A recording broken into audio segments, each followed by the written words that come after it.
বাংলাদেশে ভালো চিকিৎসা হোক, বাংলাদেশের চিকিৎসা ব্যবস্থা উন্নত হোক, বাংলাদেশের মানুষ স্বল্প খরচে ভালো চিকিৎসা সেবা পেয়ে তারা সুস্থ হোক, এখানে একটা ভালো চিকিৎসা ব্যবস্থা চালু হোক, এটা কখনোই আমাদের প্রতিবেশী, আমাদের খুব কাছের, আমাদের চিরচেনা প্রতিবেশী শত্রু, আমাদের প্রকাশ্য দুশ্মন ভারত কখনোই চায় না, ভবিষ্যতেও চাইবে না।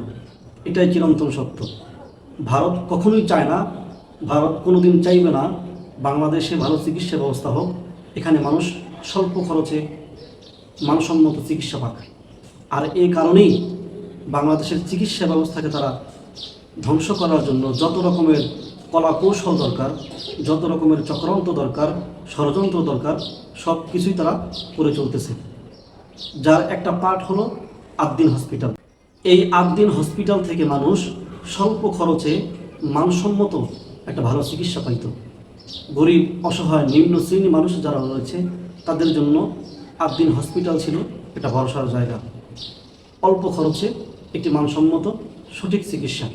শুধু তাই না, এই আদ্দিন হসপিটালে বিদেশি যে সকল স্টুডেন্ট পড়াশোনা করত তারাও অল্প খরচে একটা ভালো পড়ালেখা এখান থেকে তারা অর্জন করতে পারত।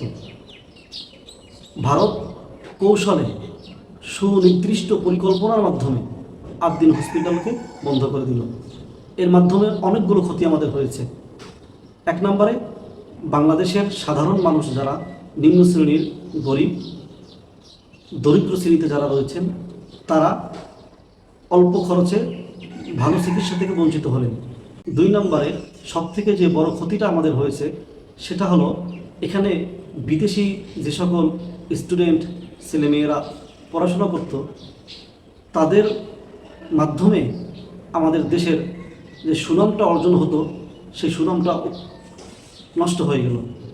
কারণ এই বিদেশি স্টুডেন্টরা এখন যে হয়রানির শিকার হয়েছে, সমস্যার সম্মুখীন হয়েছে, এর মাধ্যমে আন্তর্জাতিকভাবে বাংলাদেশকে হেয় প্রতিপন্ন করা হয়েছে, বাংলাদেশ ছোট হয়েছে, বাংলাদেশের সম্মানকে ক্ষুণ্ণ করা হয়েছে এবং ওদের ভবিষ্যতে বাংলাদেশে বিদেশি কোনো স্টুডেন্ট লেখাপড়া করতে আসবে কিনা সেটাও সন্দেহজনক।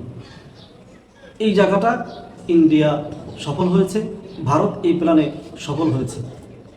আজ দেখেন বাংলাদেশেও কিছু কিছু ডাক্তার নামক কসাইরা খুশি, কারণ আদ্দিন হসপিটালে যে কোনো গর্ভবতী মহিলাকে সিজারে নেওয়া হয় না। একেবারে যদি মারাত্মক কোনো সমস্যা না হয় তাহলে তারা তাকে সিজার দেন না, নর্মাল ডেলিভারি চেষ্টা তারা করে থাকেন এবং যত্রতত্র টেস্ট পরীক্ষা তারা দেন না। যতটুকু প্রয়োজন ঠিক ততটুকুই তারা দেওয়ার চেষ্টা করেন। কিন্তু বাংলাদেশের ডাক্তার নামক কিছু কসাই আছে যারা রোগী পাইলেই আগেই 3টা 4টা 5টা 7টা 10টা পরীক্ষা ধরাই দেন, টেস্ট ধরাই দেন। এই যে এক বিজনেস, মানুষের গলা কেটে মানুষের পকেট থেকে টাকাগুলো নিয়ে আসা, আদ্দিন হসপিটাল এখান থেকে ছিল একটু ব্যতিক্রম। এই কারণে বাংলাদেশেরও কিছু ডাক্তার নামক কসাইরা ইন্ডিয়ান এই চক্রান্তের সাথে তাল মিলিয়ে আদ্দিন হসপিটালের বিরোধিতা করলো, হসপিটাল বন্ধ করে দিল। এই জন্য আমাদের আরও বেশি সাবধান, সতর্ক হওয়া দরকার।